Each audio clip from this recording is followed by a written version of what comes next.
और फिर वो मर जाती है। यदल्पम तन मर्त्यम, ये जो छोटी छोटी वस्तुएं हैं दुनिया की, ये मर जाते हैं। नाल पे सुखमस्ते, छोटी वस्तु में सुख नहीं है। भूमा वही सुखम, अनंत ही सुख है। फिर तमेव विदित्वा अति मृत्युम एति नान्य पंथा विद्यते यनाय, जो परमात्मा को जान लेता है वो मृत्यु से मुक्त हो जाता है और अमृतत्व के लिए दूसरा कोई मार्ग नहीं है। ज्ञात्वा देवम मुच्यते सर्वपाशई,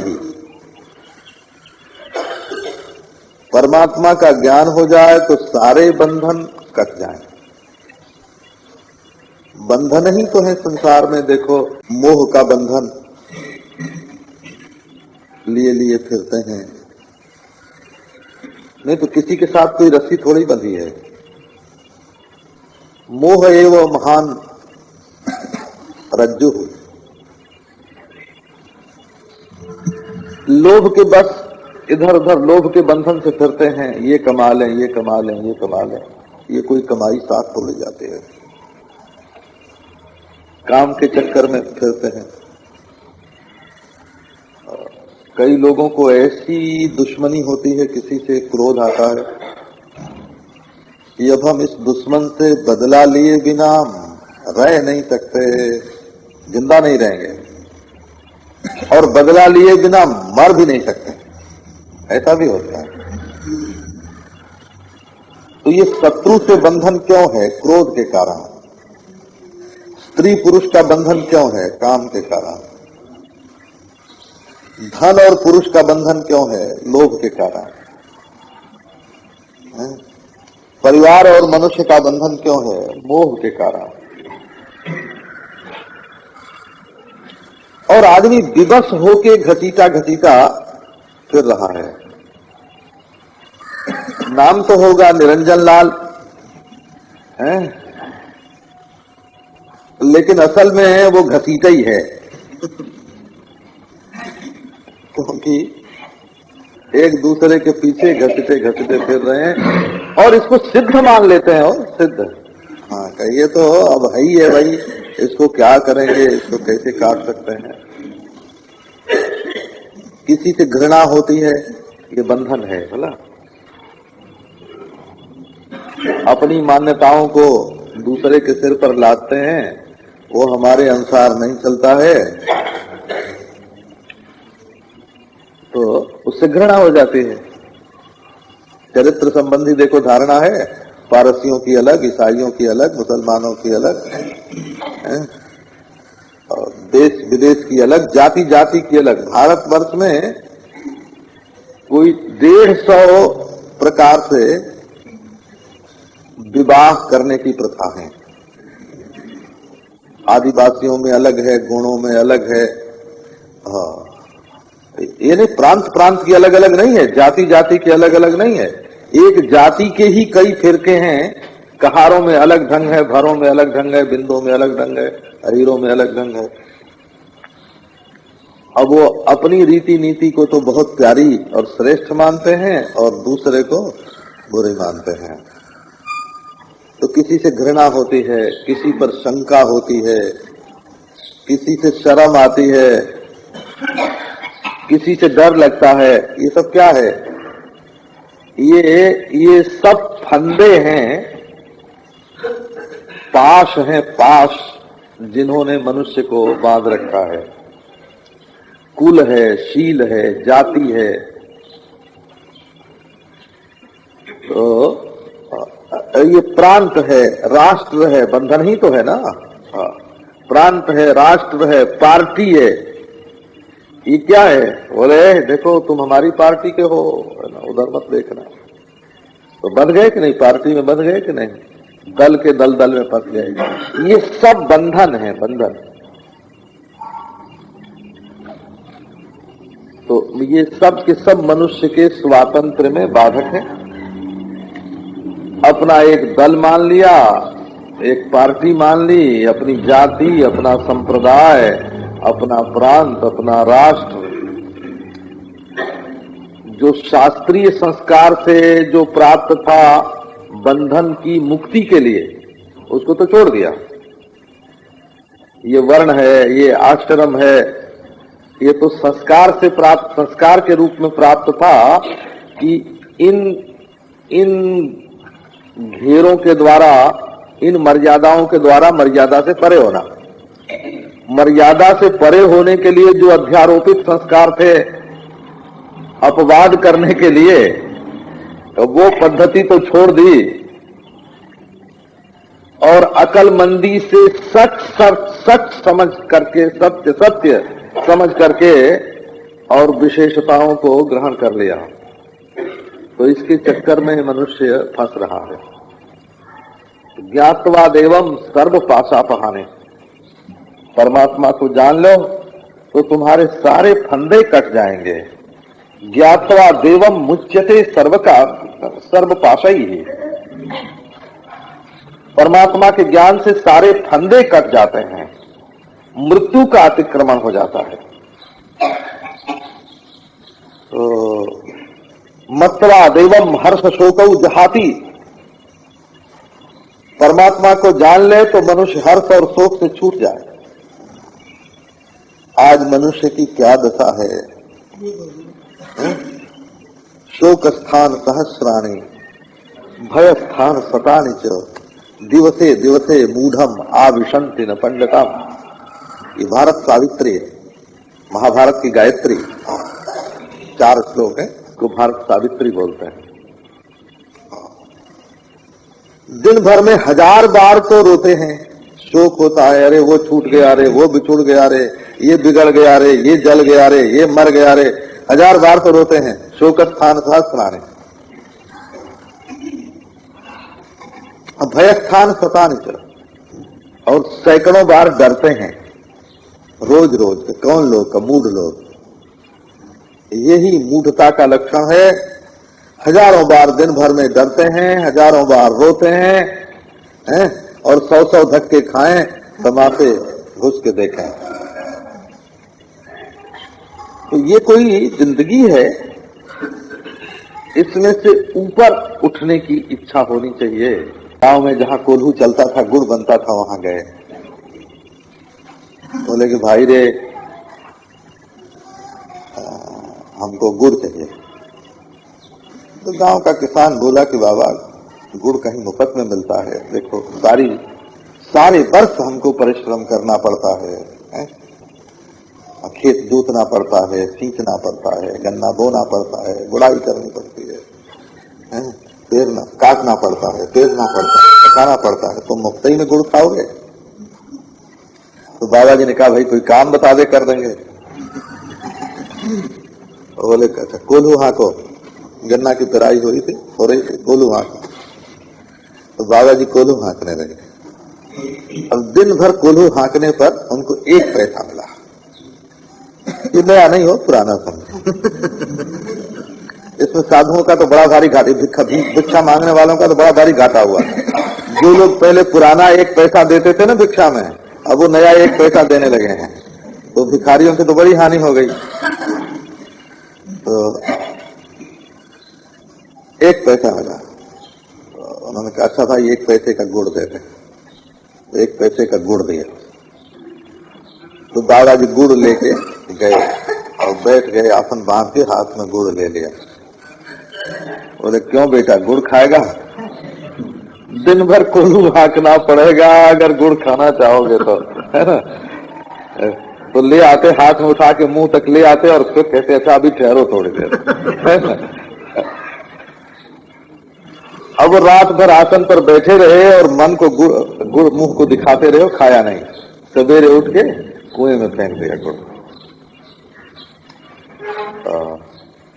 तो ये वासना जो है ना, ये वासना बड़ा कष्ट देती है। ये तो आदमी उसी में रच पच गया है, इसलिए उसको नहीं मालूम पड़ता। ये साधुओं में ऐसी रिवाज है, अभी वेदांत की बात आपको सुनाता हूँ। कि जब आम की फसल आती है तो वो होशियारपुर चले जाते हैं। वहां आम के बहुत बगीचे हैं और बढ़िया बढ़िया और खूब खूब खाने को मिलता है। और जब लीची की फसल आती है तब मुजफ्फरपुर जाते हैं बिहार में।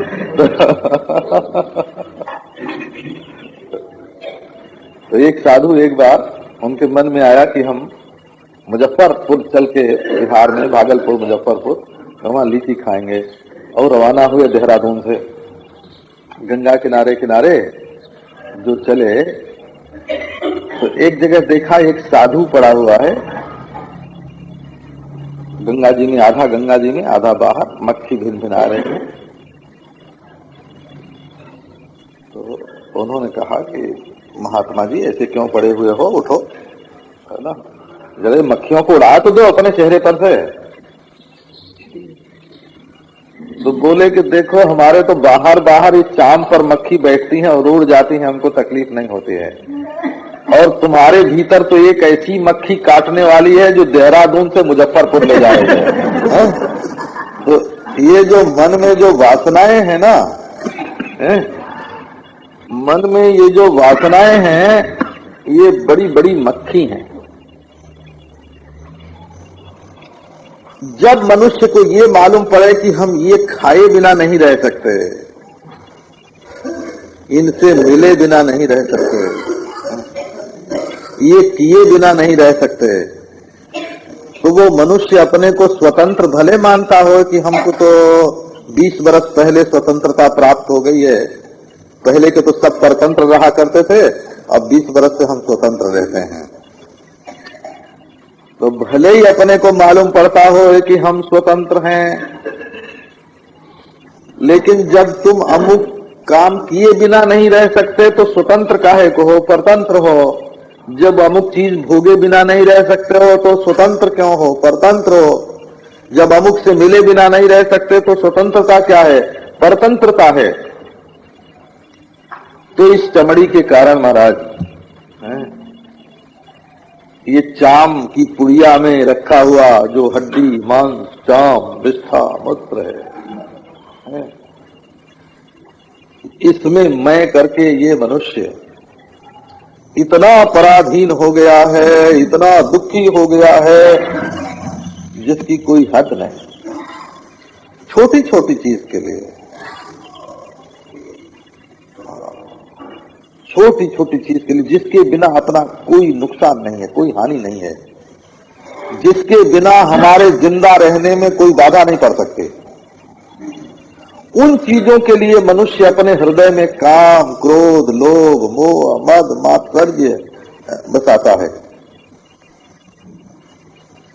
तो इस फंदे से छूटने के लिए ये जरूरी है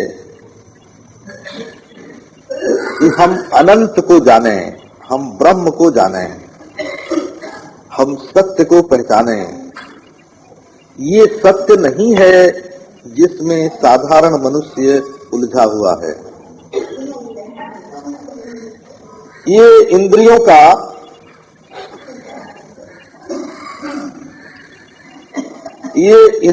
का सत्य जो है, जिसको हमारी इंद्रियां बताती हैं कि ये सच्चा है, ये तो वासना का खेल है।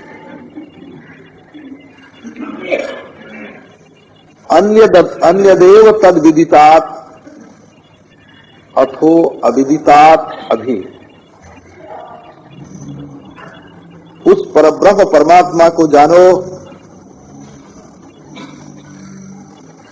जो आदित्य वर्णम तमसः परस्तात्, जो स्वयं प्रकाश स्वरूप है और इस अज्ञानांधकार से परे है। सत्य के जिज्ञासु बनो, अपनी ईमानदारी को नष्ट मत होने दो। जो चीज तुम्हारी दृष्टि में बुरी है उसको स्वीकार क्यों करते हो?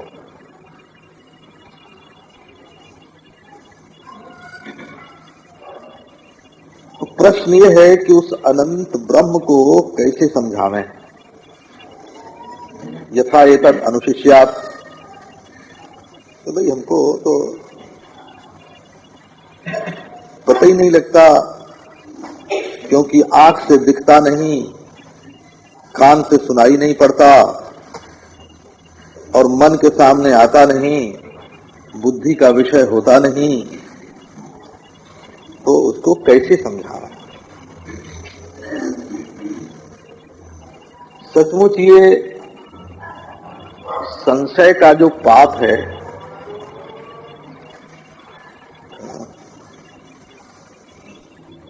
वो मनुष्य को बहुत दुख देता है। संशय का पाप हो।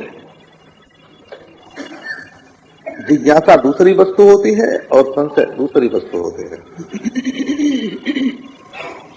जिज्ञासा तो एक लक्ष्य वस्तु का ज्ञान प्राप्त करने की इच्छा है और संशय तो दुविधा है।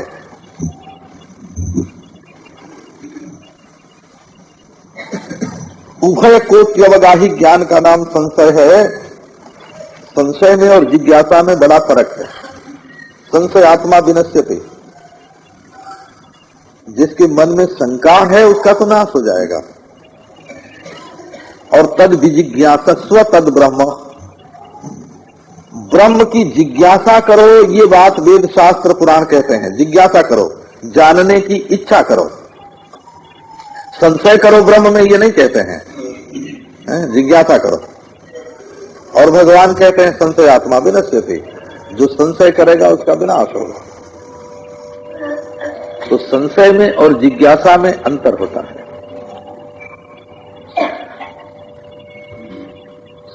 नारायण, जो बात अपने आप समझ में आने की नहीं होती है,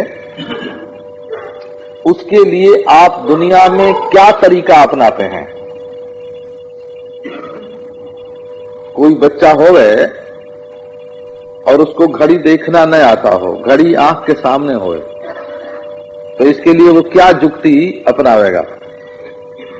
तो पूछ लेगा कि पिताजी इस समय घड़ी में कितने बजे हैं?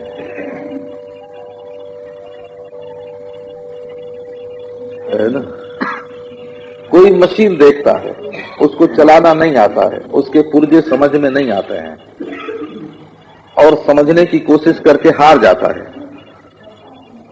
तो उस समय वो जानकार से, मिस्त्री से पूछ लेगा कि ये पुर्जे कैसे, क्या हैं, कल कैसे चलते हैं। आप व्यवहार में अपने द्वारा अनसमझी वस्तु के लिए, अनबूझी पहेली के लिए ये तरकीब आप अपनाते हैं कि नहीं अपनाते हैं? हम लोग पहले बुझौल बूझते थे, हो पहेली, है ना? तो नहीं आती समझ में, नहीं आती तो कहते भाई अच्छा तुम बता दो, हमको तो नहीं आया, तुम बता दो। बोले कि नहीं, हम तुम्हारी बताई हुई बात नहीं मानेंगे, हम तो नई ढूंढ के निकालेंगे। तो नई ढूंढ के निकालने में इतनी तकलीफ होगी तुमको कि सच्चाई तक पहुंचने में सारी जिंदगी गुजर जाए और नहीं पहुंचोगे। तो संशय पाप है, क्योंकि वो हृदय को कहीं टिकने नहीं देता, जीवन को कहीं टिकने नहीं देता। पत्नी पति पर शंका करे तो घर में नरक बनेगा कि नहीं है?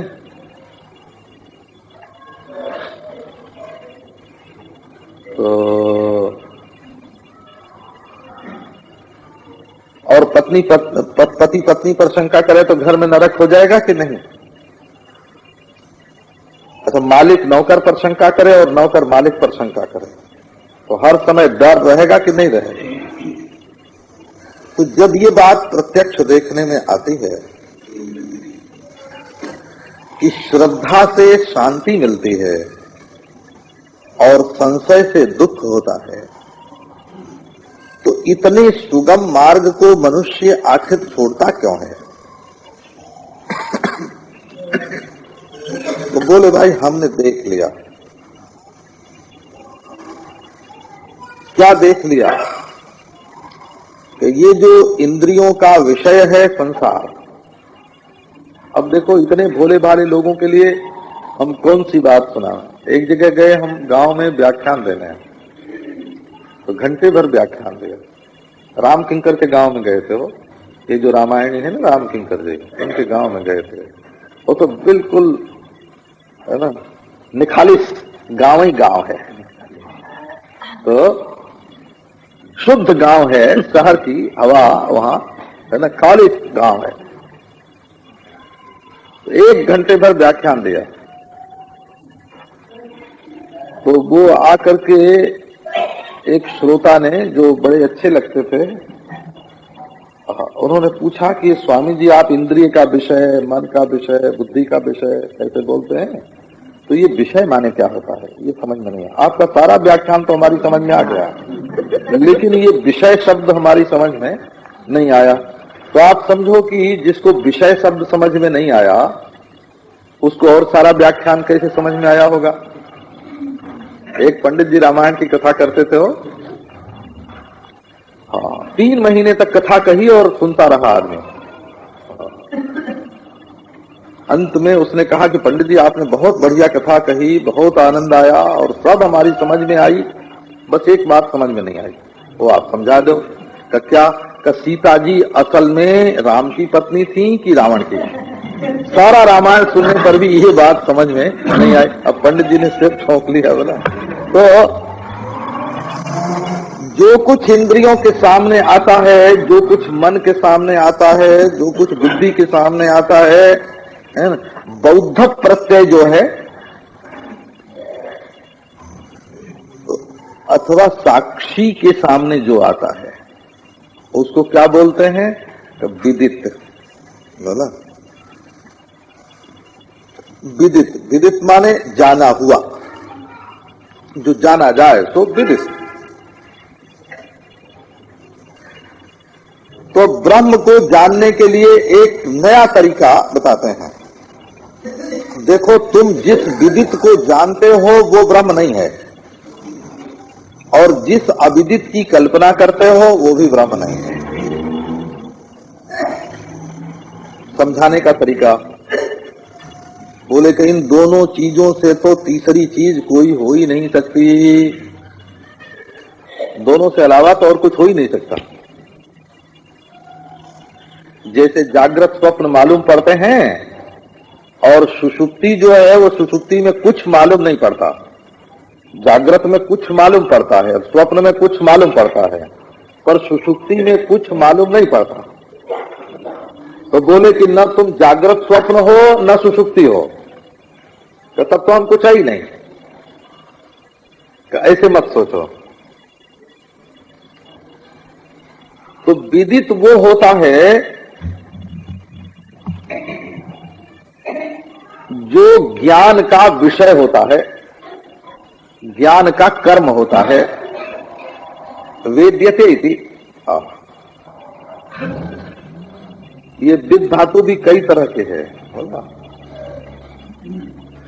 विद धातु एक का रूप होता है विंदति, ये लाभार्थक है विंदति।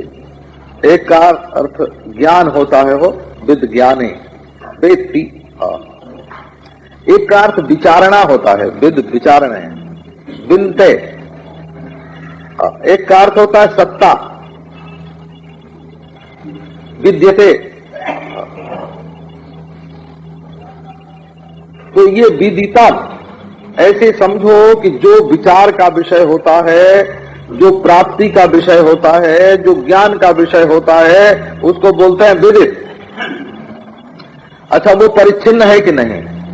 परिच्छिन्न माने कटा पिटा, अल्पम मर्त्यम दुखात्मकम है।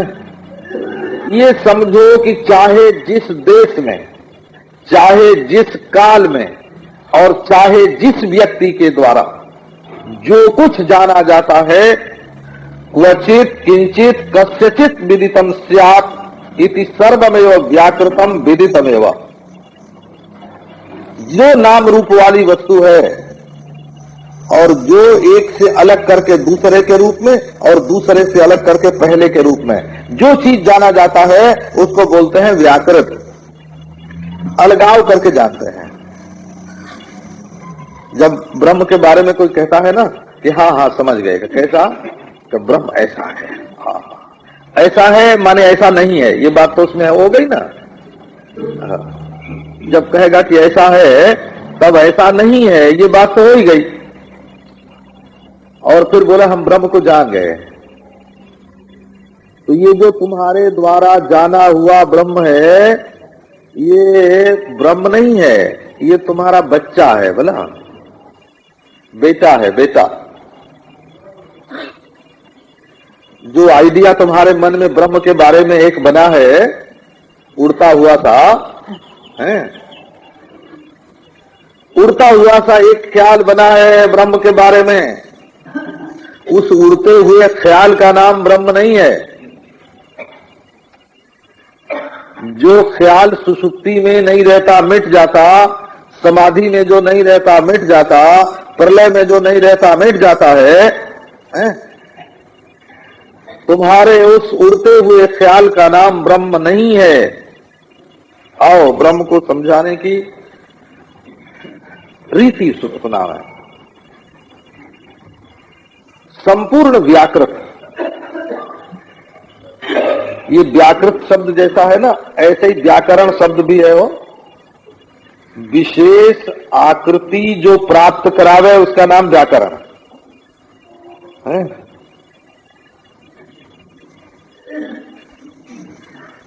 विशिष्ट आकृति जिससे प्राप्त हो उसका नाम व्याकरण, और जिसको प्राप्त हो सो व्याकृत। जैसे राम रामौ रामा, ये व्याकरण से शब्द, व्याकरण से सिद्ध व्याकृत शब्द है। ऐसे प्रकृति से सिद्ध जो व्याकृत है, मूल उपादान को लेकर के, मूल उपादान को उठाओ, मिट्टी को उठाओ तो मिट्टी हुई प्रकृति। मान लो कि मिट्टी प्रकृति है, तो उससे घड़ा बना दिया तो विशेष आकृति हुई। उससे सकोरा बना दिया, ये विशेष आकृति हुई। उससे खपरेल बना दिया, ये विशेष आकृति हुई। उसकी गोली बना दी, मिट्टी की गोली बना दी, ये विशेष आकृति हुई। तो अलग अलग अलग जो सारी आकृतियां मालूम पड़ती हैं जागृत स्वप्न सुषुप्ति में, उन सबका नाम है व्याकृत, विदित। और जब किंचित अज्ञातम उपादाय, जिस किसी अज्ञात द्रव्य का उपादान करके लेके उठा के ये बनाते हैं, जिस वस्तु को उठा के, उसको बोलते हैं अविदित। ऐसा समझो कि दुनिया में जितनी चीजें हैं वो कहीं न कहीं, कभी न कभी, किसी न किसी की इंद्रिय से विदित हो जाती हैं, इसलिए वो सब व्याकृत हैं। और जो कभी कहीं किसी के इंद्रिय का विषय नहीं होती, वो जो मूल वस्तु होती है उपादान, उपादान कारण, वेदांत में उसको अविद्या बोलते हैं। उस अविद्या को अविदित बोलते हैं, अविदित। तो परमात्मा की पहचान बोले जो न कभी जाना गया और न जानी जाने वाली वस्तुओं का कारण उपादान ही हुआ है, वो वस्तु। समझो एक साथ 3 आदमी जा रहे हैं, तो एक ने पूछा कि भाई इसमें राम कौन है? तो दूसरे बताने वाले ने ये नहीं कहा कि राम कौन है, ऐसे कहा कि देखो वो दाहिने जा रहा तो मोहन है और बाएं जा रहा तो सोहन है? तो पता लग गया ना कि राम कौन है, राम कौन है। तो ये कहते हैं कि जो जाना जाता है सो भी परमात्मा नहीं है, और जो नहीं जाना जाता सो भी परमात्मा नहीं है। दोनों ओर काट दिया ना। बोले कि तब तो कोई तीसरी चीज ही नहीं है, बस चीज तो 2 ही तरह की हो सकती है, या जानी हुई या अनजानी हुई। तो बोले नहीं है, एक ऐसी वस्तु है जो जानी हुई को भी प्रकाशित करती है और न जानी हुई को भी। बोले बाबा शायद कभी वो भी मर जाती हो, कि नहीं वो मरने को भी जानती है। अच्छा शायद वो कहीं न हो, कहीं न होने को भी वो जानती है। अच्छा शायद कुछ न हो, बोले कुछ न होने को भी वो जानती है, ऐसी वस्तु है। कहा ऐसी है? ज्ञान स्वरूप, विदित और अविदित से न्यारी, कार्य और कारण से न्यारी, विद्या और अविद्या से न्यारी, दुख और सुख से न्यारी। क्योंकि जो अल्प है वो तो मरने वाला है, दुख।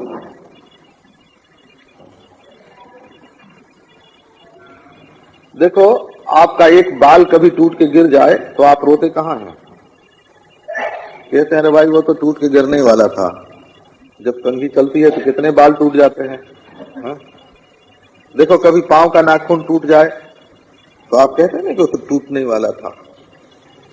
कि कांच का बर्तन टूट जाए तो कहते हैं कि भाई कांच तो टूटने वाला होता ही है, ये तो सहज स्वभाव है। ऐसे ये दुनिया में जो मर जाते हैं ना, वो मरना जैसे कांच के गिलास का टूटना है ना, कोई आश्चर्य की वस्तु नहीं है। वैसे संसार में किसी चीज का नष्ट हो जाना, मर जाना, ये आश्चर्य की वस्तु नहीं है, ये तो सहज स्वभाव है।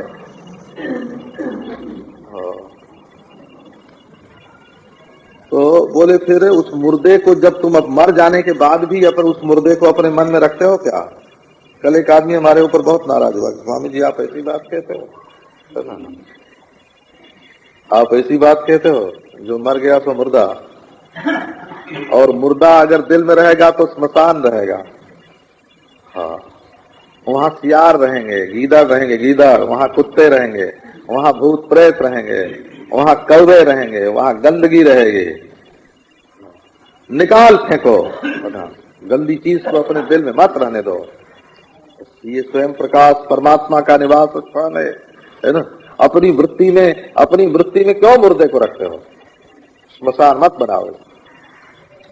बोले पत्थर रखेंगे, तो क्या रखता है? पत्थर, हीरा मोती सोना चांदी, इसको अपने कलेजे में रखेंगे। अरे जड़ हो जाएगा। जड़ अपने दिल में जड़ को क्यों रखते हो? अपने दिल में हम किसको रखते हैं? कि बोले कुछ नहीं मालूम पड़ता। बोले बाबा ये अंधकार पालने लायक नहीं है। बोला हमारे दिल में, हम महाराज हम बैठते हैं आंख बंद करके तो बस हमको कुछ मालूम नहीं पड़ता, और खुश होते हैं कि समाधि लग गई। तो खुश होते हैं और कि हमको समाधि लगे, कि कुछ मालूम नहीं पड़ता। ये हम बात तो हंस के आपको बोल रहे हैं, है ना, लेकिन मैं हंसी की बात नहीं कर रहा हूं। ये बड़ी गंभीर वेदांत की चर्चा है। हो मुर्दा पालोगे तो दुख होगा, अंधकार रहेगा, अज्ञान अंधकार, दुख और मृत्यु, ये तीनों एक साथ रहते हैं। इनको आज तक कोई भी अलग अलग नहीं कर सका है। जहां अज्ञान है वहीं मृत्यु है और वहीं दुख है। माने मृत्यु और दुख दोनों अज्ञान से ही सिद्ध हैं। साधो तुम मरते नहीं, पलटू तुम मरते नहीं, साधो करो विचार। तो जब तुमको मौत लगती है, मौत तब लगती है जब तुम अपने आप को भूल जाते हो। दुख तब लगता है जब तुम अपने आप को भूल जाते हो। ये केवल अज्ञान दशा में ही दुख होता है। तैयारी रखो, एक दिन सब छोड़ना है। हाँ, ऐसा क्या है, ये शरीर भी तो छूट जाना है। और शरीर तो बेचारा 150 बरस रहता हुआ भी दिखता है। ये मन जो है ये तो क्षण क्षण में छूटता है। मन जो है, ये लोग मन को, ये जितने संसार में दुखी हैं वो ये समझने के कारण ही है कि हमने अपना मन पकड़ रखा है। एक जगह हमने बांध दिया है अपने मन को। वही दुखी हैं। तिब्बत में नहीं हो, जापान में एक संत रहते थे महाराज, तो उनसे किसी ने पूछा कि महाराज ध्यान क्या करें, तो बोले कि कहीं मन लगने न पड़े। क्रम मनसो मनोयत वाचो हवाचम स्वौ प्राणस्य प्राणस्य अतिमुच्य धीरा प्रीत्यास्मा लोकादमृता भवन्ति। श्रोत्र का मन है, वाणी की वाणी है, प्राण का प्राण है, नेत्र का नेत्र है। धीर पुरुष उसका अपवाद करके अतिमुच्य, उसका तादात्म्य छोड़ करके और इस दृश्य लोक से मुक्त हो जाते हैं और अमृत हो जाते हैं। तो अब ये बात कि मन को भेजने वाला कौन है, प्राण को भेजने वाला कौन है, वाणी को भेजने वाला कौन है, नेत्र और श्रोत्र को भेजने वाला कौन है। कहते हैं कि जैसे उत्तर देना चाहिए ना, वैसे उत्तर नहीं दिया हुआ है। सीधे ही नाम ले लेना चाहिए, तो अमुक देवता बैठा हुआ है और वो भेज देता है।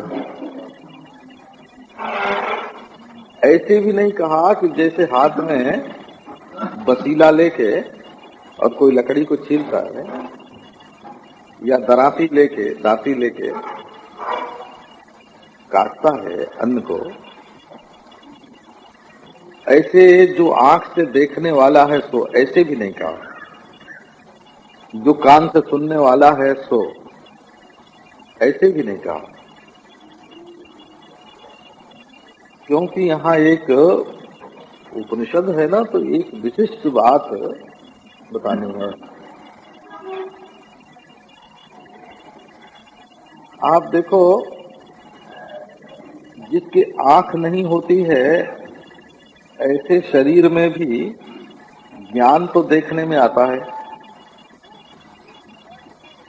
और जैन शास्त्र में तो इसका बड़ा निरूपण है। एक इंद्रिय वाले प्राणी, दो इंद्रिय वाले प्राणी, तीन इंद्रिय वाले प्राणी, चार इंद्रिय वाले प्राणी, पांच इंद्रिय वाले प्राणी, सबके पांच ही इंद्रिय नहीं होती है। पशुओं में और देखो उद्भिदों में ज्ञान तो होता है, चेतना होती है, परंतु इंद्रियां तो प्रकट नहीं होती हैं, उनकी आंख नहीं होती है। केचुए होते हैं, उनकी आंख कहाँ होती है। तो प्राणियों में कई भेद होते हैं, एक इंद्रिय वाले, दो इंद्रिय वाले, तीन इंद्रिय वाले, परंतु ज्ञान तो पहले से ही मौजूद रहता है। ये आजकल सारी सृष्टि में जो लोग जड़ से चेतन का विकास मानते हैं, वो बिल्कुल उल्टा समझते हैं। पहले इंद्रिय बनती है तब ज्ञान आता है, बिल्कुल ये सिद्धांत ही गलत है। तो आओ एक इस बात का विचार करें कि किसी प्राणी के आंख होती है और किसी के नहीं होती है, पर ज्ञान तो उसमें होता है। एक बात, दूसरे मनुष्य में भी कोई आंख वाला होता है, कोई जन्मांधा ही होता है, तो उसके भी ज्ञान होता है। ये किसी की आंख कौड़ी की तरह होती है और किसी की आंख कमल के पत्ते की तरह होती है, तो आंख के कमल दल के समान नेत्र होना है और केकराक्ष होना, काच केकर लोचना, वर्णन किया है कि धूर्त आदमी की आंख कैसी होती है, काच केकर लोचना, उसका वर्णन किया है। एक आकृति विज्ञान भी तो होता है ना, आकृति विज्ञान, शक्ल देख करके मन को समझने की कोशिश, इसको आकृति। जैसे हस्तरेखा देख के भाग्य पढ़ते हैं, वैसे शक्ल देख के भी भाग्य पढ़ा जाता है। तो इससे क्या होगा कि तो मटर की तरह किसी किसी की आंख देखो, आंखों की शक्ल तो अलग होती है पर रूप सब देखते हैं। भंवरा भी रूप देखता है और बिल्ली भी रूप देखती है, हरिण भी रूप देखता है, मनुष्य भी रूप देखता है, पर आंखें तो सबकी अलग अलग ढंग से बनी होती हैं। किसी की मंदी होती है, किसी की तीक्ष्ण होती है, किसी के होती नहीं है, परंतु ज्ञान तो होता है। तो इसका मतलब ये है कि आंख की बनावट का ज्ञान के साथ कोई संबंध नहीं है। किसी का कान दूर तक सुन लेता है और किसी का कान मंदा सुनता है, कोई बहरा होता है, परंतु ज्ञान तो सबको होता है। इसी प्रकार किसी की नासिका में गंध मालूम पड़ता है, किसी के नहीं मालूम पड़ता है। कोई नाक वाले प्राणी होते हैं, कोई नहीं होते हैं, परंतु ज्ञान तो सब में होता है। तो आत्मा नाक के द्वारा सूंघने वाला है, आंख के द्वारा देखने वाला है, कान के द्वारा सुनने वाला है,